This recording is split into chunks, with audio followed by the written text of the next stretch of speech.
والصلاة والسلام على أشرف رسل الله وعلى آله وأصحابه الفائزين برضا الله. أما بعد فأوصيكم أولا بتقوى الله. أعوذ بالله من الشيطان الرجيم. بسم الله الرحمن الرحيم. وتعاونوا على البر والتقوى ولا تعاونوا على الإثم والعدوان. صدق الله مولانا العظيم. من بنى لله مسجدا بنى الله له بيتا في الجنة وصدق رسوله الكريم. വന്നിരായ അധ്യക്ഷൻ, ബഹുമാനമുള്ള അവാർഡ് ഉസ്താദ് അവറുകളെ, മറ്റിവിടെ പങ്കെടുത്ത ഉലമാക്കളെ, ഉമറാക്കളെ, കാരണവന്മാരെ, മഹൽ വ്യക്തികളെ, ആരെയും പേരെടുത്ത് പറഞ്ഞ് സമയം നീട്ടാൻ ഉദ്ദേശിക്കാത്തതുകൊണ്ടാണ് മൊത്തത്തിൽ പറയാൻ കാരണം. ഇവിടെ പങ്കെടുത്ത എല്ലാ മുഅ്മിനീങ്ങളും മുഅ്മിനാത്തുകളും നമ്മുടെ ഈ കൂടൽ അല്ലാഹു തആല സ്വീകരിച്ച മഹത്തായ ഇബാദത്താക്കി തീർക്കട്ടെ. ഇവിടെ ഉദ്ഘാടനം ചെയ്യപ്പെട്ട ഈ സ്ഥാപനത്തിന്റെ പേര് അറബിയിൽ മസ്ജിദ്. പരിശുദ്ധ ഖുർആനിൽ 26 സ്ഥലത്ത് മസ്ജിദ് എന്ന പദം ഉപയോഗിച്ചിട്ടുണ്ട്. അതേ അർത്ഥം വരുന്ന ബൈത്ത് 16 സ്ഥലത്ത് ഉപയോഗിച്ച് കാണും. അപ്പം 26 സ്ഥലത്തും 16ഉം കണക്കൂട്ടിയാൽ എത്ര? 42 സ്ഥലത്ത് ഈ സ്ഥാപനത്തെ പറ്റി പരിശുദ്ധ ഖുർആൻ പരാമർശിച്ചതായി കാണുന്നു. അത് തന്നെ അതിന്റെ ഏറ്റവും ഉന്നത അവസ്ഥ നമുക്ക് മനസ്സിലാക്കി തരുന്നു. ഭൂമിയിൽ അല്ലാഹുവിന് ഏറ്റവും ഇഷ്ടപ്പെട്ട സ്ഥലം ഏത് എന്ന് ചോദിച്ചപ്പോൾ മഹാനായ നബി കരീം സല്ലല്ലാഹു അലൈഹി വസല്ലമ തങ്ങൾ അത് അല്ലാഹുവിന്റെ പള്ളികളാണ് എന്നാണ് പറയപ്പെട്ടത്. മേൽഭാഗത്തേക്ക് നാം നോക്കുമ്പോൾ തിളങ്ങിക്കാണുന്ന നക്ഷത്രങ്ങൾ, അതുപോലെ മേൽഭാഗത്തുള്ള ആളുകൾ, മലക്കുകൾ, ജിന്നുകൾ, പ്രവാഹികളൊക്കെ ഭൂമിയിലേക്ക് നോക്കുകയാണെങ്കിൽ പല ജാതി നക്ഷത്രങ്ങൾ അവർക്കും കാണും. ആ നക്ഷത്രങ്ങൾ ഏത് എന്ന് മഹാന്മാർ പറയുന്നത് അള്ളാന്റെ വജീന് സ്ഥാപിച്ച പള്ളികളാണ്. അതങ്ങനെ നക്ഷത്രം പോലെ മേൽഭാഗത്തുനിന്ന് കീഴ്പ്പെട്ട് നോക്കുന്നവർക്ക് അനുഭവപ്പെടും. അത് പ്രകാരം തന്നെ പരിശുദ്ധ ഖുർആൻ മനഃപ്പാഠമാക്കി അതിന്റെ കർമ്മപ്രകാരം അതിൽ പറഞ്ഞ കാര്യങ്ങളും അനുഷ്ഠിച്ച് എഴുതുന്ന ഹാഫിളീങ്ങളായ മുത്തഖീങ്ങൾ, അവർ താമസിക്കുന്ന വീടും ഇങ്ങനെ പ്രകാശിച്ചു കാണും എന്നാണ് മഹാന്മാർ പറഞ്ഞത്. അപ്പൊ അത്തരത്തിൽ സ്ഥാനമുള്ള ഒരു സ്ഥാപനമാണ് മസ്ജിദ് എന്ന് പറഞ്ഞത്. അതിന്റെ പദാർത്ഥം സുജൂദ് ചെയ്യണ സ്ഥലം എന്നാണ്. ശരീഅത്ത് അതുകൊണ്ട് ഉദ്ദേശിക്കുന്നത് അല്ലാഹുവിന്റെ ഇബാദത്തിന് വേണ്ടി വഖഫ് ചെയ്യപ്പെട്ട ഗേഹം. അങ്ങനത്തെ മഹത്തായ ഒരു മസ്ജിദാണ് ഇന്ന് ഉത്തരവാദിത്തപ്പെട്ട ആളുകൾ നിങ്ങളെല്ലാവരുടെ സഹായം കൊണ്ട് പൂർത്തീകരിച്ച് ഇവിടെ ഉദ്ഘാടനം നടന്നത്. ഈ സ്ഥാപനം ഉയർച്ചയിലായിക്കൊണ്ട് അല്ലാഹു തആല ഖിയാം വരെ നിലനിർത്തി തരട്ടെ എന്നീ അവസരത്തിൽ ഞാൻ പ്രാർത്ഥിക്കുകയാണ്. ഇതിന് സഹായിച്ച ദേഹം കൊണ്ടും ധനം കൊണ്ടും വാക്കുകൊണ്ടും പ്രവർത്തനം കൊണ്ടും എല്ലാം സഹായിച്ചവർക്ക് തക്കതായ പ്രതിഫലം അല്ലാഹു തആല നൽകട്ടെ എന്ന് ഈ അവസരം ഞാൻ പ്രാർത്ഥിക്കുകയാണ്. തക്കതായ പ്രതിഫലം എന്ന് പറഞ്ഞാൽ മഹാനായ നബി കരീം സല്ലല്ലാഹു അലൈഹി വസല്ലമ തങ്ങളാണ് അത് വിശദീകരിക്കേണ്ടത്. തങ്ങളത് വിശദീകരിച്ചിട്ടുണ്ട്. മൻ ബനാ ലില്ലാഹി മസ്ജിദൻ ബനല്ലാഹു ലഹു ബൈതൻ ഫിൽ ജന്ന. ഇമാം ബുഖാരി, മുസ്ലിം ഏകോപിച്ച് റിപ്പോർട്ട് ചെയ്ത ഹദീസാണ്. നേരെ അർത്ഥം ചെറിയ തോതിൽ വെക്കുകയാണെങ്കിൽ മൻ ബനാ ലില്ലാഹി മസ്ജിദൻ, അള്ളാന്റെ വജ്ഹിന് വേണ്ടി ഒരുത്തൻ പള്ളി സ്ഥാപിച്ചാൽ, ബനല്ലാഹു ലഹു ബൈതൻ ഫിൽ ജന്ന, സ്വർഗത്തിൽ അല്ലാഹു തആല അവനൊരു ബംഗ്ലാവ് കൊടുക്കുന്നതാണ്. ഇമാം ബുഖാരി, മുസ്ലിം റിപ്പോർട്ട് ചെയ്ത മുത്തഫഖുൻ അലൈഹി എന്ന പേരിൽ അറിയപ്പെടുന്ന ഹദീസാണ്. അതാണ് അതിന് തക്കതായ പ്രതിഫലം. അതിന് സഹായിച്ച ഒത്താശ ചെയ്ത, വാക്കുകൊണ്ടും പ്രവർത്തനം കൊണ്ടും പണം കൊണ്ടും എല്ലാം സഹായിച്ച ധാരാളം സ്ത്രീ പുരുഷന്മാരുണ്ട്. അവർക്കെല്ലാം അല്ലാഹു തആല ആ മഹത്തായ പ്രതിഫലം നൽകട്ടെ എന്ന് വീണ്ടും ഞാൻ പ്രാർത്ഥിക്കുകയാണ്. ഒന്നുകൂടി ആ ഹദീസിനെ വിശദീകരിക്കുകയാണെങ്കിൽ, മൻ ബനാലില്ലാഹി മസ്ജിദൻ എന്ന തൻവീൻ അത് തഖ്ലീലിന്റെ തൻവീനാണ് എന്നാണ് മഹാന്മാർ പറഞ്ഞത്. അത് ഗ്രാമറുമായി ബന്ധപ്പെട്ട കാര്യമാണ്. നാടന്മാർക്കും അത്രമേയും പ്രത്യേകിക്കൊന്നുമില്ല. ഏതായാലും അങ്ങനെ വരുമ്പോൾ അർത്ഥം മൻ ബനാലില്ലാഹി മസ്ജിദൻ, ഒരു ചെറിയ പള്ളി എടുത്താൽ,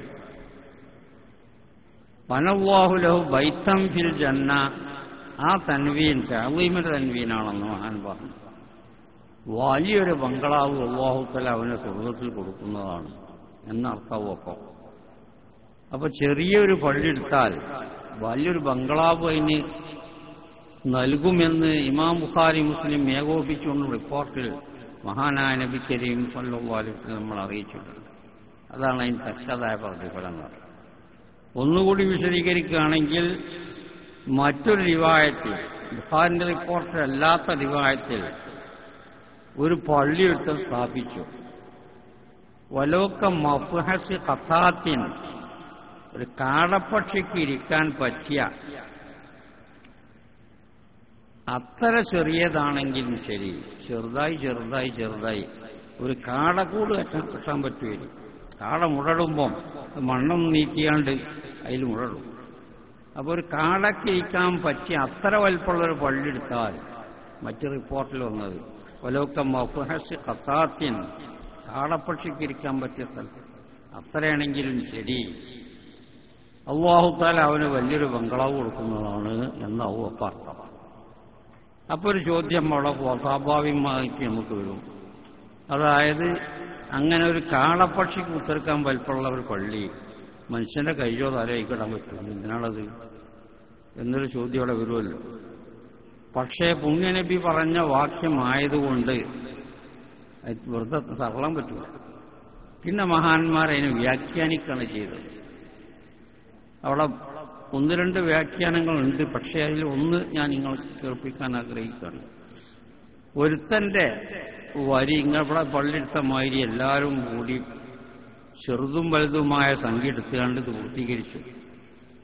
അപ്പോൾ ഒരുത്തൻ കൊടുത്ത വരി ഓന്റെ കഴിവുകേടുകൊണ്ട്, ഓന്റെ വളവ് യുക്തി കൊണ്ടല്ല, വളരെ ചെറിയൊരു സംഖ്യ അവന് കൊടുക്കാൻ കഴിഞ്ഞിട്ടുണ്ട്. ഒരു കാടകൂട് കെട്ടാൻ മാത്രം വലിപ്പം സംഖ്യ തയ്യുള്ളൂ. അങ്ങനെ ഓന്റെ കഴിവുകേട് കൊണ്ടായതുകൊണ്ട് ഓൻ പങ്കെടുത്തി എന്ന നിലക്ക്, അപ്പോൾ ഒരു കാടക്കൂട് കെട്ടാൻ അത്തരം മാത്രമേ ഓന്റെ സംഖ്യ വരിയിലുള്ളൂ. എന്നാലും ശരി, അവന് വലിയൊരു ബംഗ്ലാവ് കൊടുക്കും എന്നാണ് ആ പറഞ്ഞതിന്റെ അർത്ഥമെന്ന് മഹാന്മാർ വ്യാഖ്യാനിക്കുന്നത്. തങ്ങൾ പറഞ്ഞതായതുകൊണ്ട് തള്ളാൻ പറ്റില്ല. അപ്പൊ അത്ര വലിയ മഹത്തായൊരു പ്രവർത്തനമാണ് ഇവിടെ ഇപ്പോൾ നടന്നത്. എല്ലാ കാലത്തും പള്ളിപ്പണി ഉണ്ടാവില്ല, ചില കാലഘട്ടത്തിലുണ്ടാവുള്ളൂ. എപ്പോഴും പള്ളിപ്പണി തീർക്കാൻ കഴിയില്ല. അപ്പൊ നിങ്ങളെ ഈ കാലഘട്ടം ഒരു വസന്ത കാലഘട്ടമായി നിങ്ങളെല്ലാവരും മനസ്സിലാക്കേണ്ടതുണ്ട്. ഇങ്ങനത്തെ ഒരു ചാൻസിൽ സഹായിക്കാൻ കഴിഞ്ഞതുകൊണ്ട് വലിയൊരു കാലഘട്ടത്തിലാണ് നിങ്ങളെല്ലാം പെട്ടത് എന്ന് നമുക്ക് മനസ്സിലാക്കാൻ കഴിയും.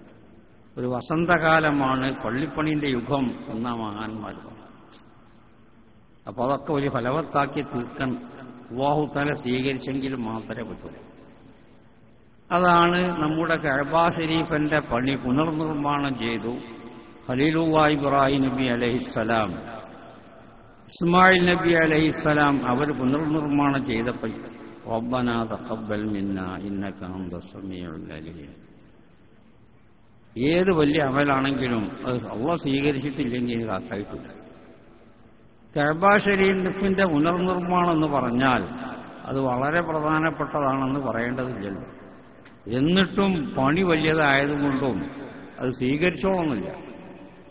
ആ മഹാന്മാര് അവിടെ പ്രാർത്ഥിച്ച പ്രാർത്ഥന പരിശുദ്ധ ഖുർആൻ ഉദ്ധരിക്കുന്നുണ്ട്. റബ്ബനാ തഖബ്ബൽ മിന്നാ ഇന്നക അൻതസ് സമീഉൽ അലീം. തമ്പുരാനെ, ഞങ്ങളൊക്കെ നീ പ്രവർത്തനം സ്വീകരിക്കണം. നമ്മുടെ ഖിബ്ല പുനർനിർമ്മാണം ചെയ്തതിനെ പറ്റി നിങ്ങൾ പഠിക്കണം, ചിന്തിക്കണം എന്ന് പരിശുദ്ധ ഖുർആൻ പറയുന്നു. വഇദ് യർഫഉ ഇബ്രാഹീമുൽ ഖവാഇദ മിനൽ ബൈത്തി വഇസ്മാഈൽ. അവരാ സമയത്തൊക്കെ പറഞ്ഞത് റബ്ബനാ തഖബ്ബൽ മിന്നാ ഇന്നക അൻതസ് സമീഉൽ അലീം. അപ്പോൾ ഏതൊരു അമൽ ചെയ്താലും അതിന്റെ പിന്നിൽ നമുക്ക് പറയേണ്ടത് തമ്പുരാനേക്ക് സ്വീകരിച്ചു തരണം എന്ന പ്രാർത്ഥനയാണ്. അപ്പോൾ ഈ സമയത്ത് പ്രത്യേകിച്ചും നമുക്കും നിങ്ങൾക്കൊക്കെ പ്രാർത്ഥിക്കാനുള്ളത് ഈ ചെയ്ത പണി റബ്ബുൽ ഇസ്സത്ത് സ്വീകരിക്കട്ടെ എന്നതാണ്. സ്വീകരിച്ചിട്ടില്ലെങ്കിൽ വെറുതെ. നമ്മുടെ കഅബ ശരീഫ് പണി തീർത്തതിനെ പറ്റി തന്നെ മഹാന്മാർ രേഖപ്പെടുത്തുന്നത് ലാമുമ്മൽ അവസാനിപ്പിക്കുന്ന ചില വേർഡുകൾ, അതായത് അൽ ആമിറു ബിഹാൽ മലിക്കുൽ ജലീൽ. കഅബ ശരീഫ് പുനർനിർമ്മാണം ചെയ്യണമെന്ന് കൽപ്പിച്ചത് റബ്ബുൽ ഇസ്സത്താണ്. ഇവിടെ ഈ മഹല്ലത്ത് നിവാസികൾ കാരണവന്മാരും ആളുകളാണ് ഇത് പുനർനിർമ്മാണം തീർച്ചയാക്കിയത്. പുനർനിർമ്മാണത്തിന് ഒരു പടവുകാരൻ ചുരുങ്ങിയത് ഒരു കയ്യാളും വേണം. കഅബ ഷരീഫിനെ പറ്റി മഹാന്മാർ പറഞ്ഞത് ബാനി ഖലീൽ, ഇതിന്റെ പടവൊക്കെ നടത്തിയ ഖലീൽ ഇബ്രാഹിം നബി അലൈഹിസ്സലാമാണ്. അവിടെയും ലാമു തന്നെ. അൽ ആമിറു ബിഹാൽ മലിക്കുൽ ജലീൽ വൽ ബാനി ഖലീൽ. ഒരു കയ്യാള് ഏതായാലും ഒരു പടവുകാരന് വേണം ചുരുങ്ങിയത്. ഒരു മുഈൻ ഇസ്മാഈൽ, ഇസ്മായിൽ നബി അലൈഹിസ്സലാമാണ് ഇതിന്റെ സഹായി കയ്യാള്. വൽ മുഹന്ദിസു ജിബ്രീൽ, ഒരു എഞ്ചിനീയർ ഭാഗം കൈകാര്യം ചെയ്യാൻ. ഈ പള്ളിക്കും എഞ്ചിനീയറിന്റെ പ്രവർത്തനം ഉണ്ടായിട്ടുണ്ടാവും, വേണ്ടിവരും. എഞ്ചിനീയർ എന്നുള്ള ഇംഗ്ലീഷ് ഇപ്പം പറഞ്ഞു തുടങ്ങുന്നല്ലാതെ പഴയ കാലങ്ങളിലെ പരിചയമുള്ള ആശാരിമാർ, നല്ല പരിചയമുള്ള കാരണവന്മാരൊക്കെ അവർക്ക് അതിന് എഞ്ചിനീയർ എന്ന് പറഞ്ഞാൽ അറബി അത് ഇംഗ്ലീഷിൽ പറഞ്ഞു മാത്രമേ ഉള്ളൂ. ഏതായാലും അതിനൊരു പരിപാടി തയ്യാറാക്കാൻ ഒരു പരിചയമുള്ള ആളുമാണ്. കഅബ ഷരീഫിന്റെ എഞ്ചിനീയർ ഭാഗം കൈകാര്യം ചെയ്തത് ഒരു മുഹന്ദിസ് ജിബ്രീൽ. ജിബ്രീൽ അലൈഹിസ്സലാമാണ് അതിന്റെ എഞ്ചിനീയർ ഭാഗം കൈകാര്യം ചെയ്തത്. അപ്പൊ നമുക്ക് മൊത്തത്തിലൊരു സംശയം തോന്നുന്നു, കഅബ ഷരീഫ് ഇങ്ങനെ ഏതാനും നാല് ചുമര് അങ്ങനെ കെട്ടിപ്പൊന്തിച്ച ഒരു ഇരിപ്പാണല്ലോ. ഇനിയിപ്പോ ഇത്തരം ജിബ്രീലൊക്കെ മനസ്സിലുണ്ടോ? നേരെ മറിച്ച് ഇതിന്റെ ചുറ്റുഭാഗത്തുള്ള ബിൽഡിങ്ങിൽ സുഹൃദിന്റെ അടുപ്പ്, തുർക്കിന്റെ അടുപ്പ് ഒക്കെ ചുറ്റുഭാഗത്തും കഅബ ഷരീഫിനെ വലയം ചെയ്ത് നിൽക്കുന്നുണ്ട്. അതിമൊക്കെ നമ്മൾ നോക്കുകയാണെങ്കിൽ വലിയ അത്ഭുതമാവും. വല്ലാത്ത ആരതിന്റെ എഞ്ചിനീയർമാര് ഫ്രാൻസിന്റെ ആളുകളാണോ അത് അമേരിക്കന്റെ എഞ്ചിനീയറാണോ എന്നൊക്കെ ചിന്തിക്കും. അങ്ങോട്ട് നോക്കിയാൽ കഅബ ഷരീഫ് നമുക്ക് നോക്കുമ്പോൾ നാല് ചുമരിങ്ങനെ പൊന്തിച്ചതായ ഒരു ബിൽഡിങ്ങാണ്, ഒരു ഇടുപ്പാണ്. അതിനിപ്പോ ജിബ്രീൽ മെനക്കണ്ടോ എന്ന് തോന്നിയേക്കും. അതിന് മഹാന്മാർ പറഞ്ഞ മറുപടി, ഏഴാനാകാശത്ത് ബൈത്തുൽ മഅ്മൂർ എന്ന പേരിൽ അറിയപ്പെടുന്ന ഒരു ഗേഹമുണ്ട്. അത് മലായിക്കത്തുകൾക്ക് തവാഫ് ചെയ്യാനും ഇബാദത്തെടുക്കാനും നിശ്ചയിക്കപ്പെട്ടതാണ്. അത് ഏഴാനാകാശത്തിന്റെ മുകളിലാണ്. പുണ്യനബിന്റെ മേറാജിന്റെ മാസമാണല്ലോ. തങ്ങൾ ഈ മേറാജിൽ പോയിട്ട് ആ ബൈത്തുൽ മഅ്മൂറൊക്കെ കണ്ടു. 6 കയറി മൂസാ നബി അലൈഹിസ്സലാമിനെ കണ്ട്, 7 കയറി ഇബ്രാഹിം നബി അലൈഹിസ്സലാമിനെ കണ്ട്. മഹാനവറുകൾ ഒരു സ്വർണത്തിന്റെ കസാലിട്ടിട്ട് ഈ ബൈത്തുൽ മഅ്മൂറിന് ചാരി അങ്ങനെ സ്വർണം ഒന്നായിട്ട് കസാല അത് കയറിയപ്പം മറ്റുള്ള ആകാശത്തിൽ കാണാത്തൊരു പുതുമ. ഈ തങ്ങൾ ജിബ്രീലിനോട് ചോദിച്ചു, ആരാണത്? അത് നിങ്ങളെ പാപ്പ ഖലീലുള്ളാഹി ഇബ്രാഹിം നബി അലൈഹിസ്സലാമത്. മൂപ്പരും ചോദിച്ചു, ആരായി വന്നത്? അത് നിങ്ങളെ പേരക്കുട്ടി മുഹമ്മദും റസൂലുള്ളാഹി സ്വല്ലല്ലാഹു അലൈഹി വസല്ലം തങ്ങളാണ്. രണ്ടാമത്തെ ചോദ്യം, വഖദ് ഉർസില ഇലൈഹി, ഇങ്ങോട്ട് വരാൻ ഓർഡറാക്കിയിട്ടുണ്ടോ എന്ന് മഹാനവറുകൾ ചോദിച്ചു. അതെ, അങ്ങനെ വാഹന സ്പെഷ്യൽ കൊണ്ടുവരികയാണ്. അങ്ങനെ ഓർഡർ പ്രകാരം വന്നതാണ്. അങ്ങനെ അവരവരൊക്കെ തമ്മിൽ സംസാരിച്ചത് ഹദീസിൽ വളരെയധികം വിശദീകരണം വരുന്നിട്ട് അതൊക്കെ പറയാൻ ഞാൻ ഉദ്ദേശിക്കുന്നില്ല. ഏതായാലും തങ്ങളോട് പറഞ്ഞ് ബഹുമാനപ്പെട്ട ഉപ്പാപ്പ ഖലീലു ഇബ്രാഹിം അലൈഹിസ്സലാം പറഞ്ഞു, സ്വർഗം എന്ന് പറഞ്ഞാൽ എന്താ തെളിഞ്ഞ് മനസ്സിലാക്കിയത്. അതിന്റെ മാ ത്വയ്യിബ്, അതിന്റെ തുറാബ് വളരെ മുന്തിയത്, അതിൽ നട്ടുപിടിപ്പിക്കുന്ന വൃക്ഷങ്ങൾ തസ്ബീഹുകളാണ്. അതുകൊണ്ട് എന്റെ ഉമ്മത്തിനോട് നീ പറയണം, ലാ ഹൗല വലാ ഖുവത ഇല്ലാ ബില്ലാഹിൽ അലിയ്യിൽ അളീം എന്നത് വർദ്ധിപ്പിക്കാൻ വേണ്ടി നീ പറയണം എന്ന് ബഹുമാനപ്പെട്ട ഖലീലുള്ളാഹി ഇബ്രാഹിം നബി അലൈഹിസ്സലാം നമ്മളൊക്കെ പറയാൻ വേണ്ടി ഏൽപ്പിച്ച വാക്യമാണ്. ഹദീസ് ശരീഫിൽ അങ്ങനെ ഉണ്ട്. മറ്റു റിപ്പോർട്ടിൽ സുബ്ഹാനല്ലാഹ് വൽഹംദുലില്ലാഹ് വലാ ഇലാഹ ഇല്ലല്ലാഹു വല്ലാഹു അക്ബർ എന്നത് അവരോട് അധികരിപ്പിക്കാൻ പറയുന്നു. അങ്ങനത്തെ അദ്കാറുകളാണ് ഇവിടെ കുഴിച്ചിരുന്ന വൃക്ഷങ്ങൾ എന്ന് ഖലീലുള്ളാഹി ഇബ്രാഹിം നബി അലൈഹിസ്സലാം പറഞ്ഞു. അപ്പം നമുക്ക് ദിക്ർ ഒഴിച്ചുകൂടാത്തതാണ്. മഹാനവറുകൾ പറഞ്ഞ് ഏൽപ്പിച്ച ഒന്ന് ദിക്ർ, അത് വളരെ പ്രധാനപ്പെട്ടതാണ്. നിങ്ങളെല്ലാവരും ആ ദിനം പറഞ്ഞ് ചുരുങ്ങിയത് ലാ ഹൗല വലാ ഖുവത ഇല്ലാ ബില്ലാഹിൽ അലിയ്യിൽ അളീം 100 വട്ടം ദിവസം അത് പതിവാക്കുന്നത് നല്ലതാണെന്ന് മഹാന്മാർ രേഖപ്പെടുത്തി. പല നേട്ടങ്ങളും ഗുണങ്ങളും ഇതിന്റെ പിന്നിലുണ്ട്. സാന്ദർഭികമായി ഞാൻ നിങ്ങൾ ഉണർത്തുകയാണ്. അള്ളാഹിന്റെ എല്ലാ ഇബാദും, അള്ളാഹ്ക്ക് ദിക്റില്ലാത്തവരില്ല. പരിശുദ്ധ ഖുർആൻ അത് വ്യക്തമാക്കി പറയുന്നുണ്ട്. സബ്ബഹ ലില്ലാഹി മാ ഫിസ് സമാവാതി വമാ ഫിൽ അർള് യുസബ്ബിഹു ലില്ലാഹി മാ ഫിസ് സമാവാതി വമാ ഫിൽ അർള്. ആകാശത്ത് ഭൂമിയുള്ള എല്ലാ സാധനവും അല്ലാഹു തആലക്ക് തസ്ബീഹുണ്ട്. എല്ലാ പറവകളും മറ്റു ജീവികളും മരങ്ങളും ഒക്കെ അതാണ് സബ്ബഹ ലില്ലാഹി യുസബ്ബിഹു ലില്ലാഹി എന്നൊക്കെയാണ് അതിലുള്ള വാചകങ്ങൾ പരിശുദ്ധ ഖുർആനിൽ. സകല വസ്തുക്കളും അല്ലാഹുവിന് തസ്ബീഹുണ്ട്. അപ്പോൾ തങ്ങൾ ഈ യാത്രയിൽ ബഹുമാനപ്പെട്ട ഖലീലുള്ളാഹി ഇബ്രാഹിം നബി അലൈഹിസ്സലാം നിർദ്ദേശിച്ച ദിക്ർ അത് പ്രത്യേകം നാം അടിവരട്ട് ചെയ്യണമെന്ന് ഈ സന്ദർഭത്തിൽ ഞാൻ ഉണർത്തുകയാണ്. അങ്ങനെ സകല ചരാചരങ്ങളും അല്ലാഹുവിനെ ദിക്ർ ചെയ്യുന്നവരാണ്. പുണ്യനബി ലാ തഖ്തുലു വഫാദിഅ, തവളനെ കൊന്നുപോകരുതോ, ഒരു ഹദീസ് ശരീഫ്.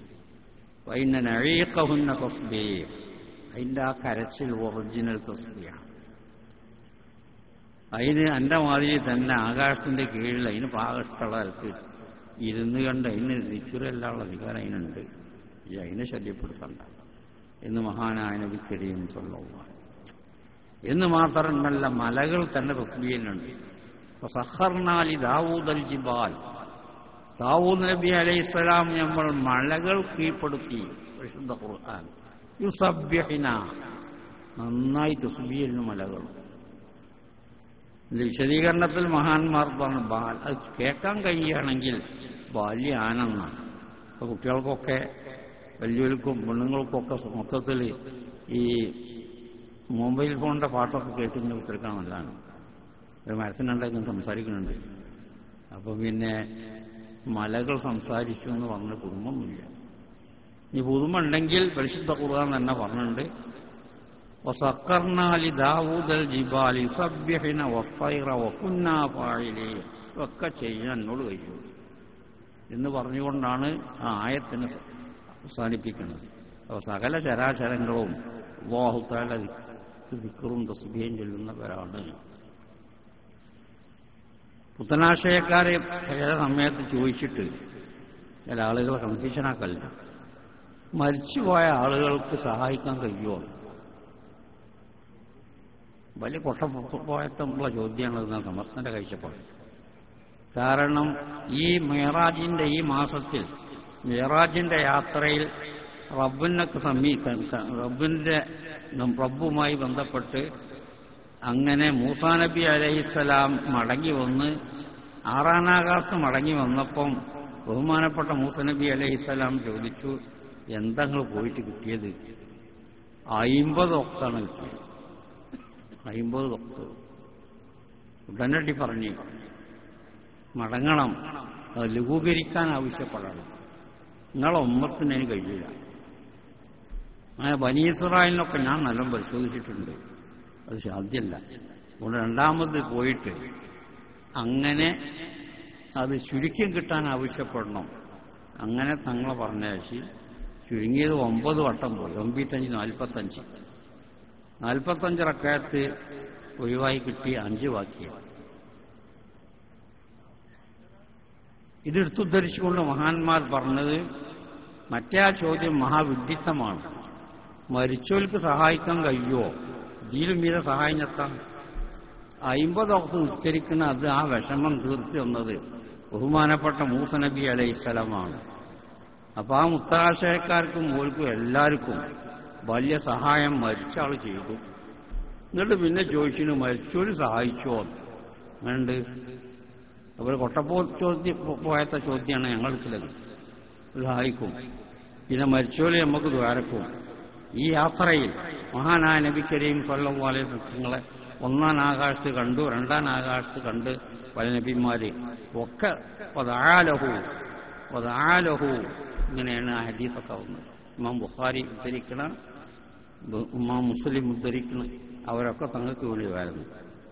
മരിച്ച ആളുകൾ മരിച്ചാത്തോൽക്ക് ആർക്കും ഇതരക്കണമില്ല. അവനൊന്നും ശിർക്ക് വരില്ല. ശിർക്ക് എന്ന് പറഞ്ഞത് 2 ഇലാഹിനെ വിശ്വസിക്കലാണ്. ഏതേ മഹാന്റെ എത്തി എന്ന് കണ്ട് ഓലോട് സലാം ചൊല്ലി ഓലോട് സഹായം അഭ്യർത്ഥിക്കലല്ല ശിർക്ക് എന്ന് പറഞ്ഞത്. 2 ഇലാഹിനെ അംഗീകരിക്കൽ, അതാണ് ശിർക്ക് പറഞ്ഞത്. ഇനി മേലെ തല അത് ചെയ്താൽ ശിർക്ക് നിറണ്ട ആവശ്യമുണ്ടാവും. മേലെ തലഞ്ഞ് പറഞ്ഞാൽ ഇതൊരു ബെറുമ്പണിയായി എന്ന് പറഞ്ഞാൽ പോരെ, ഇതിന് ആ മുശ്രിക്കാക്കണം. ഇത് പോയത്തുള്ള വാദമാണ്. അപ്പൊ ഈ റജബും ഈ മൂസാ നബിന്റെ ഈ വാർത്ത വന്നപ്പം ഞാൻ അങ്ങനെ ആ സന്ദർഭം ഉപയോഗിച്ചു. അപ്പം മരിച്ചവർക്ക് സഹായിക്കാൻ കഴിയും. ആ സഹായം അനുഭവിച്ച് നിൽക്കണമല്ലോ നമ്മൾ. ആ കല്യാണത്തിന് പോയ ചോറ് ഇട്ടോന്ന് ചോദിച്ചു. ചോറിങ്ങനെ വെച്ചുകൊണ്ട് ഇട്ടുന്ന ഇടയിലാണ് ചോറ് ഇട്ടോന്ന് ചോദിച്ചത്. എങ്ങനെയുണ്ട്? അവൻ മുഖ്യാൻ പേരെ വരുന്ന സകല ആളുകൾക്കും സഹായം ചെയ്തു മൂസാ നബി അലൈഹിസ്സലാം. 50 അത് 5 മാറ്റാൻ കഠിനാധ്വാനം ചെയ്തു. വലിയ സഹായമാണ്. ഒരു ആയിക്കും അല്ലപ്പം നമ്മൾ വിഷയം. അങ്ങനെ മസ്ജിദ് എന്നതാണ്. അതിന് ഒത്താശ ചെയ്താൽ ഭയങ്കരമായ പുണ്യമാണ് എന്ന് പഠിച്ചു. ബഹുമാനപ്പെട്ട ഹദീസ് ശരീഫ് വഖത്ത് ചെയ്തു. ബഗ്കളാവ് ഒരു സ്വർഗത്തിൽ കിട്ടുക എന്ന് പറഞ്ഞാൽ വലിയ കിട്ടലല്ലേ. അല്ലാഹു തആല സ്വീകരിച്ച് കിട്ടിയ വലിയ കിട്ടലാണ്. പിന്നെ പള്ളിമാരി നമ്മളെപ്പോഴും ബന്ധുകൊണ്ടിരിക്കണം. പല മഹല്ലത്തുകാരും ആയിരിക്കും നിങ്ങൾ. ഇദാ അഹബ്ബല്ലാഹു അബ്ദൻ ജഅലഹു ഖയ്യിമ മസ്ജിദി. മഹാനായ നബി കരീം സല്ലല്ലാഹു അല്ലാഹു തആല ഒരു മനുഷ്യനെ ഇഷ്ടപ്പെട്ടാൽ ഇതിന്റെ ലക്ഷണം ഓനൊരു പള്ളി പ്രവർത്തകനാവും. അല്ലാഹു അങ്ങനെ ആക്കും. ഓന്റെ കഴിവ്, ഓന്റെ ആലോചന, ഓന്റെ ബുദ്ധിശക്തി അതൊക്കെ പള്ളി മേഖലയിലേക്ക് ഉപയോഗിക്കാനുള്ള തൗഫീഖ് അല്ലാഹു കൊടുക്കും. ഇത് അല്ലാഹു ഇഷ്ടപ്പെട്ട വ്യക്തിന്റെ ലക്ഷണമാണെന്ന് മഹാനായ നബി കരീം സല്ലല്ലാഹു അലൈഹി വസല്ലം. ഇദാ അഹബ്ബല്ലാഹു അബ്ദൻ ജഅലഹു ഖയ്യിമ മസ്ജിദി. ഒരു വ്യക്തിനെ ഇഷ്ടപ്പെട്ടാൽ അവനൊരു പള്ളിന്റെ പ്രവർത്തകനായി കുറെ അവന് ചെയ്യാനൊരു തൗഫീഖ് അല്ലാഹു കൊടുക്കും. നല്ല ലക്ഷണമാണെന്ന്. വൈദാബുഹു ഒരു വ്യക്തിയുടെ അറപ്പും വെറുപ്പാണെങ്കിൽ ജഅലഹു ഖയ്യിമ ഹമ്മാം കക്കൂസ് കുളിമറയുടെ പ്രവർത്തകനായി അല്ലാഹു എന്ന് പറഞ്ഞാൽ മഅസിയത്തിന് സഹായിക്കാൻ, മഅസിയത്തിന് വലിയ പ്രവർത്തനം. ഇപ്പോൾ ഒരു വനിതാ കുട്ടുകൾ നടത്തുകയാണെങ്കിൽ നല്ല പണിയുണ്ടായിരുന്നു. അതിന് പല ജാതി സെറ്റൊക്കെ ഒപ്പിച്ചിട്ട് ഇവിടെ കളിപ്പിച്ചണം. നല്ല പ്രയാസമാണ്. അന്നലക്ക് ഓന്റെ ബുദ്ധിശക്തിയും ഓന്റെ കഴിവും ഉള്ള കളി. അങ്ങനെ ഹറാമായ വഴി എന്താണ്? അതിലേക്ക് ഓന്റെ കഴിവും ഓന്റെ ബുദ്ധിശക്തിയും ഓന്റെ ആരോഗ്യമുള്ള കളി. ഇതാ അബ്ഗളഹു ഒരു വ്യക്തിയുടെ അറപ്പും വെറുപ്പാണെങ്കിൽ ജഅലഹു ഖയ്യിമ ഹമ്മാം കുളിമറ കക്കൂസിന്റെ പ്രവർത്തകനാക്കി അവനെ മാറ്റി. അത് ഇഷ്ടപ്പെട്ട വ്യക്തിയാണെങ്കിൽ പള്ളിന്റെ ഒരു പ്രവർത്തകനായി ഓന്റെ ആരോഗ്യം, ഓന്റെ സമ്പത്തും, ഓന്റെ ആലോചന ശക്തിയും കുറെ ആ മേഖലയിൽ തിരിക്കാൻ കഴിയും. അത് തിരിച്ചും അത് ഇഷ്ടപ്പെട്ട വ്യക്തിയുടെ ലക്ഷണമാണെന്ന് മഹാനായ നബി കരീം സല്ലല്ലാഹു അലൈഹി വസല്ലം. നമ്മളെല്ലാം നമ്മുടെ മഹല്ലത്തിലും അല്ലാത്ത സ്ഥലത്തുമൊക്കെ പള്ളിന്റെ സഹായികളായി നാം പ്രവർത്തിക്കണം. അത് നല്ല ലക്ഷണമാണെന്ന് മഹാനായ നബി കരീം സ്വല്ലല്ലാഹു. പിന്നെ കൂടുതൽ ഞാൻ സംസാരിക്കാൻ ആഗ്രഹിക്കുന്ന പല മഹാന്മാരുടെ സംസാരിക്കുന്നു.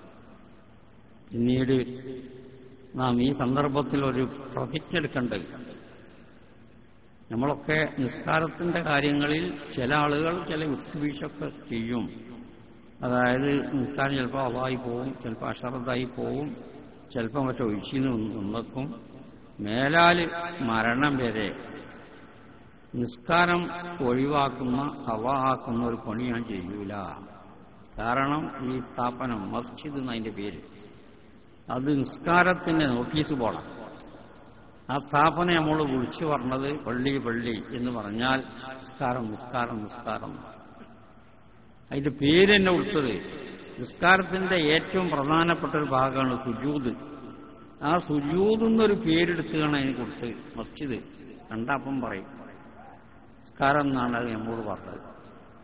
അപ്പൊ ഈ ഉദ്ഘാടനത്തിന് നമ്മൾ പങ്കെടുത്തതിൽ നമ്മൾ മുതലാക്കേണ്ട ഒന്ന്, എന്തായാലും ചെയ്യാൻ വരെ ഇഞ്ഞിന്റെ ജീവിതത്തിൽ മുഴുവൻ നിസ്കാരം കവാക്കുന്ന ഏർപ്പാടില്ല എന്ന് നമ്മൾ ഒരു പ്രതിജ്ഞ എടുത്തിട്ട് ചെയ്യണമെന്നാണ് ഈ അവസരത്തിൽ എനിക്ക് നിങ്ങളോട് പറയാനുള്ളത്.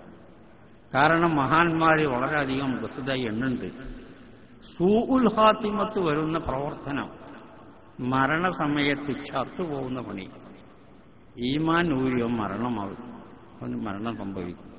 അങ്ങനത്തെ കാര്യങ്ങൾ അതിൽ 1-ാം നമ്പർ പറഞ്ഞത് അത്തഹാവുനു ബിസ്വല, നിസ്കാരം കൊണ്ടുള്ള അശ്രദ്ധ, അത് ഖളാക്കൽ, അത് ബിന്ദിക്കൽ, അതിന്റെ കർമ്മപ്രകാരം ചെയ്യുക എന്നത് വലിയൊരു ഇതൊന്നുമില്ല.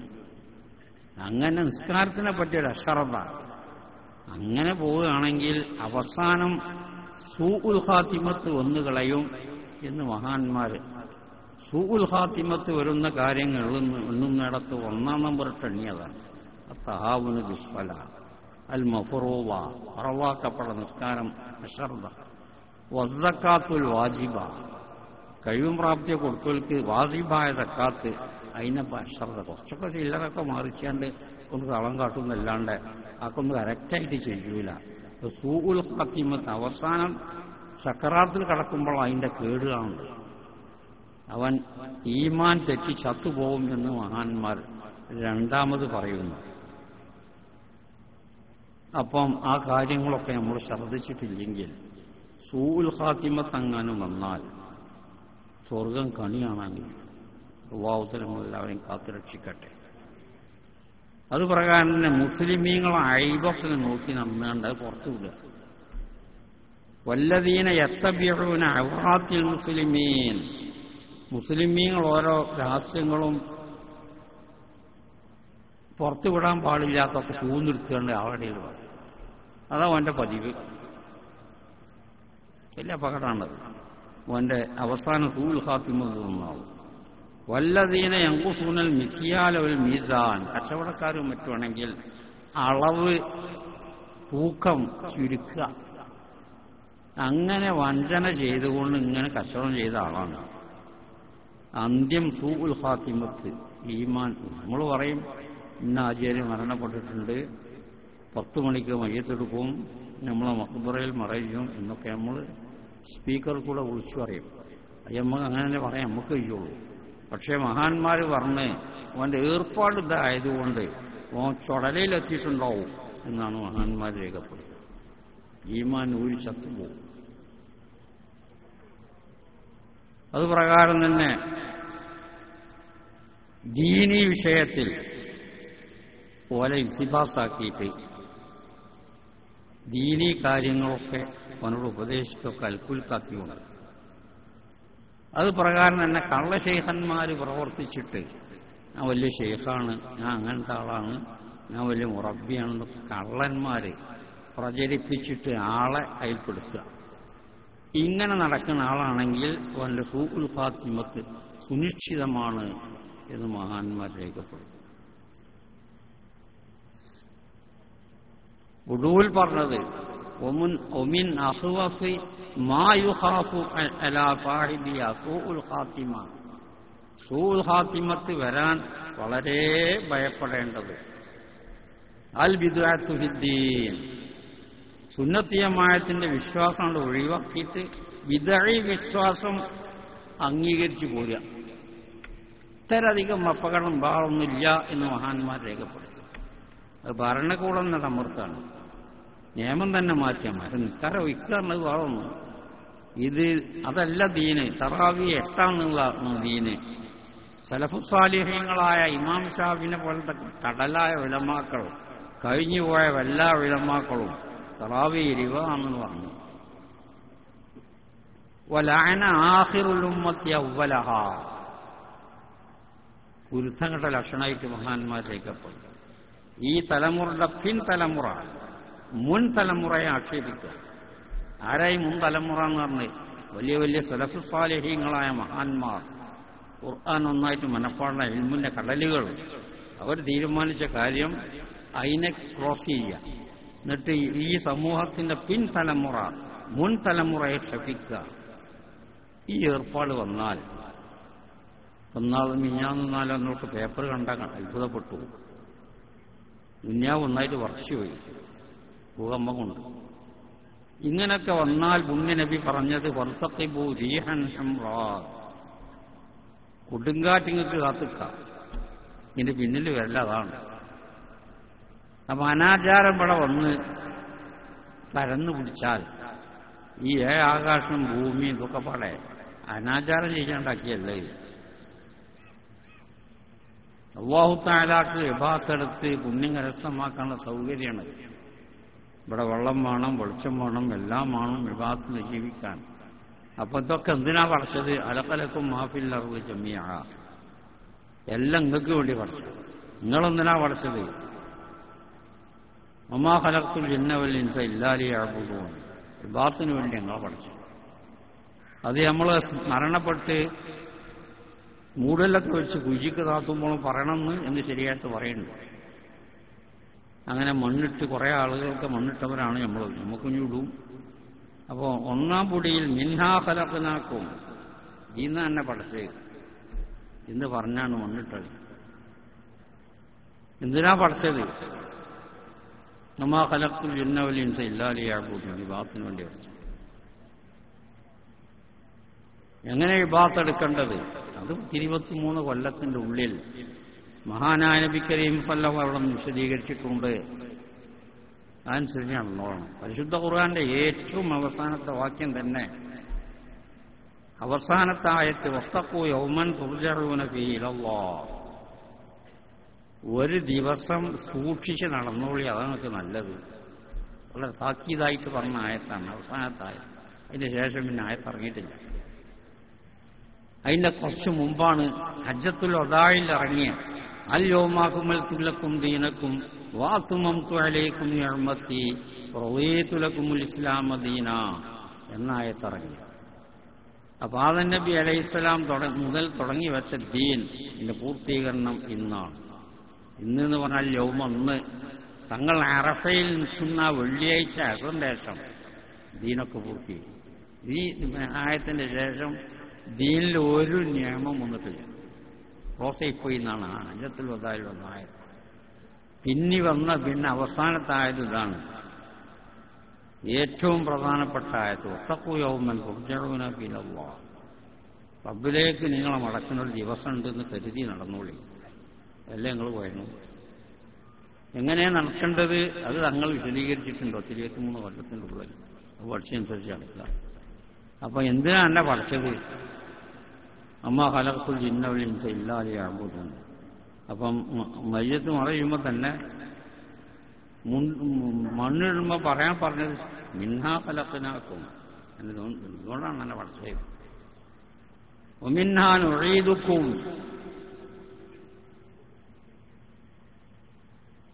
വഫീഹാ നുഈദുക്കും, ഇതിൽ തന്നെ മടക്കുഞ്ഞി എന്ന് പറഞ്ഞാൽ ഇതിൽ തന്നെ മടക്കുകയാണ്. രണ്ടാം പൊടി മണ്ണാടുമ്പോൾ അതുകൊണ്ട് പറയാം ഇതിക്ക് എന്താ മടക്കണത്. ഒന്നിലേക്ക് രണ്ടാവശ്യമാണത്. നമ്മൾ കുട്ടികളൊക്കെ പരീക്ഷ എഴുതിയാണ്ട് 10 തരം പരീക്ഷയൊക്കെ എഴുതി നിൽക്കുകയാണ്. ഇവർക്ക് പല ആളോട് വേർക്കാനൊക്കെ പറയലുണ്ട്, സാറായിട്ട് ജയം കിട്ടണമെന്നൊക്കെ പറഞ്ഞു. ശരിയാണ്, നല്ലതാണ്. അതൊക്കെ അല്ലാഹു തആല മക്കളൊക്കെ ജയിപ്പിച്ചു കൊടുക്കട്ടെ. പക്ഷെ നമുക്ക് വേറൊരു പരീക്ഷ ഉണ്ട്. അതാണ് നമ്മൾ കാര്യമായിട്ട് കണക്കൂട്ടേണ്ടത്. സുആലുൽ മലക്കൈനി ഹഖ്ഖൻ, നമ്മൾ ദീനീ വിഷയം 2 മലക്ക് വന്ന് ചോദിക്കും, ഹഖാണ്. അതിന് ഈ സജ്ജം വഹിക്കണം. ആ പരീക്ഷ പാസ്സാകാനൊക്കെ പഠിക്കണം. അത് വിചാരിച്ചമായുള്ള സാധാരണ പരീക്ഷയല്ല. അത് പരീക്ഷ ആൾ ഖബറിനുള്ളതാണ്. പരീക്ഷയ്ക്ക് വരുന്നത് 2 മലക്കുകളാണ്. അത് ഈ വിശ്വസിക്കും വേണം. സുആലുൽ മലക്കൈനി ഹഖ്ഖൻ. ചോദ്യങ്ങളൊക്കെ വിശദീകരിക്കപ്പെട്ടിട്ടുണ്ട്. അത് പഠിക്കും വേണം, പറയാൻ കഴിയും വേണം. അതാണ് സാക്ഷാൽ പരീക്ഷ. അതായത് 2 മലക്കുകൾ വന്ന് ഇവരൊക്കെ മറയിന്ന് വന്നിട്ട് പോയാൽ എല്ലാ താമസിക്കാതെ 2 മലക്കുകൾ വന്ന് ചോദ്യം ചെയ്യും. റബ്ബിനെ പറ്റി ചോദിക്കും, ഖുർആനെ പറ്റി ചോദിക്കും, കഅബ ഷരീഫിനെ പറ്റി ചോദിക്കും, അവസാന പുണ്യനബിനെ പറ്റിയും ചോദിക്കും. പുണ്യനബിന്റെ പ്രത്യേകതകളിൽ മഹാന്മാർ അല്ലാമ സുയൂത്തി തങ്ങൾ ബഹുമാനപ്പെട്ടവർക്ക് ഖസായിസുൽ കുബ്റ എന്ന് പറഞ്ഞ 4 വാള്യമുള്ള ഒരു ഗ്രന്ഥമുണ്ട്. തങ്ങളെ പ്രത്യേകതകൾ 1.25 ലക്ഷം അമ്പിയാക്കന്മാരെ കൂട്ടത്തിൽ തങ്ങൾക്കുള്ള പ്രത്യേകതകൾ അതാണ് അതിൽ വിശദീകരിക്കുന്നത്. അതിൽപ്പെട്ട ഒന്നാണ് ഖബറിന്റെ ഉള്ളിൽ നിന്ന് ഒരൊറ്റ കൂട്ടിനെ പറ്റി ചോദിക്കില്ല. നൂഹ് നബിനെ പറ്റി എത്ര പഠിച്ചതെന്ന് ചോദിച്ചില്ല. എൻ്റെ വല്യാപ്പാണ് ആദം നബി, മൂപ്പരെ പറ്റി എന്തെങ്കിലും ചെറിയ വർത്തമാനം പറഞ്ഞേ ചോദിക്കൂല. മഹാനായ നബി കരീം സല്ലല്ലാഹു അലൈഹി വസല്ലമ തങ്ങളെ പറ്റി ചോദിക്കും. മദീനയിലേക്ക് ഇശാറത്താക്കിക്കൊണ്ട് മാ ഇൽമുക ബിഹാദർ റജുൽ, ആ മനുഷ്യനെ പറ്റി എന്താ ഈ പഠിച്ചത് പറ എന്ന് ചോദിക്കുമെന്ന് ഇമാം ബുഖാരി തങ്ങൾ മറ്റ് മുഹദ്ദിസീങ്ങൾ റിപ്പോർട്ട് ചെയ്തിട്ടുണ്ട്. ആ ചോദ്യമാണ് വന്നാൽ നല്ല ആളുകൾ, മുത്തഖീങ്ങൾ, നല്ല പരീക്ഷയ്ക്ക് നല്ല എഴുതി തയ്യാറാക്കി വെച്ചവര് ഓൽക്കതൊന്നും വിലക്കൂല. നിങ്ങളാ ചോദ്യത്തിലുള്ള ആള് മുഹമ്മദുൻ റസൂലുള്ളാഹി, മുഹമ്മദുൻ റസൂലുള്ളാഹിയാണ് ആ പറഞ്ഞത്. ജാഅനാ ബിൽ ബയ്യിനാത്തി വൽ ഹുദാ, പല ദൃഷ്ടാന്തങ്ങളും രേഖകളുമായി അദ്ദേഹം ഞങ്ങളെ സമീപിച്ചു. ഫത്തബഅനാഹു, ഞങ്ങൾ അദ്ദേഹത്തെ പിൻപറ്റി. അങ്ങനെ ഞങ്ങളെ നേതാവാണത് തുറന്നാണ്. അപ്പോൾ ഇതിന് ഏതാനും പരീക്ഷ കഴിഞ്ഞു. ഇമാം ബുഖാരി പറഞ്ഞത് പിന്നെ ഓൽക്ക് പറയാനുള്ളത് നം സാലിഹ, നന്ന പണിയെടുത്ത് ചെയ്യും. ഈ സന്ദർഭത്തിൽ ഇങ്ങനെയൊക്കെ പറയണമെങ്കിൽ നല്ല അധ്വാനിക്കണം. അനക്കഞ്ഞൊരു വിശ്രമമാണ് നല്ലത്. ഒന്ന് വിശ്രമിച്ച ഖബർ എനിക്കിഷ്ടം പോലെ വിശാലമാക്കി തരാം. സ്വർഗത്തിൽ നിന്ന് പല വാസനകളും മറ്റും കിട്ടി തരാം. നന്നായിട്ട് വിശ്രമിക്കും. പരീക്ഷന്റെ അവാർഡ് നം സാലിഹ. ഇമാം ബുഖാരിന്റെ റിപ്പോർട്ട് അല്ലാത്ത റിപ്പോർട്ടിൽ വന്നത് നം കനൗമത്തിൽ അറൂസ്, പുതിയാപ്പള റൂമിൽ വിശ്രമിക്കണമായിരുന്നു, വിശ്രമിക്കണം. അതാണ് ഈ മഹാന്മാരെ ഔലിയാക്കന്മാരെ നേർച്ചയ്ക്ക് റൂസ് എന്ന് പേരിട്ട പേര്. അത് മലക്കുകളുടെ പേരാണെന്ന് ശംസുൽ ഉലമ തങ്ങളവറുകളും ബഹുമാനപ്പണ്ട് കണ്ണിയത്ത് ഉസ്താദ് 2 പറഞ്ഞ ഞാൻ കേട്ടു. നം കനൗമത്തിൽ അറൂസ്, പുതിയാപ്പള വിശ്രമിക്കണമായിരുന്നു, വിശ്രമിക്കും. ആ പേരിട്ടത് മലക്കുകളാണ്. ഇത് നമ്മൾ സാക്ഷാൽ പരീക്ഷ. അതിൽ ജയിക്കാൻ നന്നായിട്ട് പണിയിടണം. അതിൽ പ്രധാനപ്പെട്ട നിസ്കാരം. അത് വയന്നാസല്ല വേണ്ട. അതിൻ്റെ നോട്ടീസ് ബോർഡാണ് നമ്മൾക്കൊന്ന് ഉദ്ഘാടനം ചെയ്തത്. അപ്പോൾ നിസ്കാരത്തിൻ്റെ കാര്യം ഞാനടക്കം കൂടുതൽ ശ്രദ്ധിക്കണം. കഴിവതും ഫർള് നമസ്കാരം നമ്മൾ പള്ളിയിൽ വെച്ച് തന്നെ കേൾക്കണം. അത് വീട്ടിൽ നിന്നുള്ളേക്കാൾ 25 ഇരട്ടി സാധാരണ നിസ്കാര പള്ളിയിൽ തിരിച്ചാൽ കൊണ്ട് ജുമാഅത്ത് പള്ളിയിൽ വെച്ചാണെങ്കിൽ 500 ഇരട്ടി. അത് ബൈത്തുൽ മുഖദ്ദസിൽ പോയി നിസ്കരിക്കുകയാണെങ്കിൽ അതിനേക്കാൾ ഇരട്ടിയാണ്. മദീന പള്ളിയിൽ പോയി നിസ്കരിക്കുകയാണെങ്കിൽ അതിനെക്കാട്ട് വലിയ ഇരട്ടിയാണ്. മക്കയിൽ വെച്ച് നിസ്കരിക്കുകയാണെങ്കിൽ 1,00,000. അങ്ങനെ സ്ഥലത്തിൽ വ്യത്യാസങ്ങളുണ്ട്. അപ്പോൾ കഴിവതും ഫർള് നമസ്കാരം പള്ളിയിൽ വെച്ച് നിസ്കരിക്കാൻ നമ്മൾ ശ്രമിക്കണം എന്ന് ഈ അവസരത്തിൽ ഞാൻ ഓർക്കുകയാണ്. പിന്നെ പറഞ്ഞു മരിച്ചു കടന്നു കഴിഞ്ഞതിന് ശേഷം ഇവനോട് പറഞ്ഞത് ഇതിലേക്ക് തന്നെ മടക്കാണ്. മടക്കാനുള്ള കാരണം എന്താണ്? ഒന്നിരിക്കൽ. അല്ലെങ്കിൽ ഇതൊന്നും ഇജ്ജ് അംഗീകരിച്ചിട്ടില്ല, ഇജ്ജാട്ട് പഠിച്ചിട്ടില്ല, ഒന്നിനെ പിന്നെ പറ്റിയുള്ള ചോദ്യങ്ങളൊന്നും ഈ ക്വസ്റ്റ്യൻ റെഡിയാക്കിയിട്ടില്ല. എന്നാൽ പിന്നെ ഇജ്ജ് പണി കഴിഞ്ഞാൽ മണത്തിട്ട് വയ്ക്കൂല. അപ്പം പിന്നെ മറ്റുള്ളവർക്ക് ശല്യമാവും. അപ്പോൾ വല്ല വണ്ടുകളും പശുക്കളും തിന്നുപോയിക്കോട്ടെ എന്നാൽ തന്നെ എനിക്ക് മടക്കുകയാണ് എന്നാണ് മഹാന്മാർ പറഞ്ഞത്. അതെല്ലാം ചൊല്ലി ശിഷ്ടമുള്ളവനാണെങ്കിൽ എനിക്ക് എല്ലാ സൗഖ്യം ഉണ്ട്, പുതിയാപ്പള റൂമുമായിട്ട് റൂം തയ്യാറാക്കാനാണ് ചേട്ടൻ പോണത് എന്നാ മലക്കുകൾ പറഞ്ഞു. അപ്പം 2 മലക്കിന്റെ ചോദ്യം അത് ഹക്കാണ്, അതിന് നമ്മൾ തയ്യാറാവണം. ഏറ്റവും പ്രധാനപ്പെട്ട ഒരു അമലതി നിസ്കാരമാണ്. നിസ്കാരം പേശ എല്ലാം വെച്ചേക്കും. ഇന്നസ്വലാത്ത തൻഹ അനിൽ ഫഹ്ശാഇ വൽ മുൻകർ. ബഹുമാനപ്പെട്ട നിസ്കാരത്തിനെ പറ്റി നാം വളരെയധികം ശ്രദ്ധിക്കണമെന്ന് മാത്രം ഉപദേശിച്ചുകൊണ്ട് ഈ പള്ളി ഉദ്ഘാടനത്തിൽ നാം കാര്യമായ ഒരു പ്രതിജ്ഞ എടുക്കേണ്ടതും അതുതന്നെയാണ്. നമ്മുടെ മദ്ഹബിൽ വലിയ കണ്ടീഷനാണ് നിസ്കാരത്തിന്റെ കാര്യം. നിൽക്കാൻ കഴിയൂലെങ്കിൽ ഇരുന്നാളാം, ഇരിക്കാനും കഴിയൂല എന്നാ കിടന്നാളാം. കിടന്നിട്ട് ആങ്ങി കാണിക്കാൻ കഴിയൂലെങ്കിൽ ബുദ്ധി ഉണ്ടോ എന്നാ മനസ്സിലേക്ക് വെച്ചാളാ. ഇതാ നമ്മളെ മദ്ഹബ്. അബൂ ഹനീഫ തങ്ങളുടെ മദ്ഹബിൽ പറഞ്ഞത് ആംഗ്യം കാണിക്കാൻ കഴിയൂലാത്തൊരവസ്ഥ വന്നു കഴിഞ്ഞാൽ സഖത്തൽ ഫറള്, പിന്നെ ആ ഫറള് ക്യാൻസലാവും എന്ന് ഹനഫി മദ്ഹബ്. നമ്മളെ മദ്ഹബ് ഇമാം ഷാഫി തങ്ങൾ സമ്മതിക്കണില്ല. മനോർമ്മ ഉണ്ടോന്ന് മനസ്സിനൊക്കെ വെച്ചാണ്. അപ്പൊ അത്ര പ്രധാനപ്പെട്ടതാണ് നിസ്കാരം. അതിന്റെ മുമ്പിന്റെ നോട്ടീസ് ബോർഡാണ് നമ്മളൊന്ന് ഉദ്ഘാടനം ചെയ്ത് എന്ന് മാത്രം പറഞ്ഞുകൊണ്ട് എന്റെ പ്രസംഗം ഞാൻ നിർത്തുകയാണ്. അല്ലാഹു തആല നമ്മളെ കൂടൽ സ്വീകരിച്ച് ഇബാദത്താക്കി തീർക്കട്ടെ. ദീർഘായുസ്സും ആഫിയത്തും അല്ലാഹു തആല നമുക്ക് പ്രദാനം ചെയ്യട്ടെ. ഈ റജബില് പ്രത്യേകം അല്ലാഹു നമുക്ക് ബർക്കത്ത് ചെയ്യട്ടെ. തങ്ങളങ്ങനെ കടന്നിട്ടുണ്ട്. ശഅബാനിലും അല്ലാഹു തആല നമുക്ക് ബർക്കത്ത് ചെയ്യട്ടെ. റമളാനിൽ വളരെ റാഹത്തോടുകൂടെ ഇബാദത്തൊക്കെ വർദ്ധിപ്പിച്ചിട്ട് സന്തോഷത്തോടുകൂടെ പങ്കെടുക്കാൻ മഹാഭാഗ്യം റബ്ബുൽ നമുക്ക് തരട്ടെ എന്ന് പ്രാർത്ഥിച്ചുകൊണ്ട് നിങ്ങളൊക്കെ എനിക്ക് വേണ്ടി പ്രാർത്ഥിക്കണമെന്ന് വസിയത്ത് ചെയ്ത് തൽക്കാലം ഞാൻ വിരമിക്കുന്നു. അസ്സലാമു അലൈക്കും.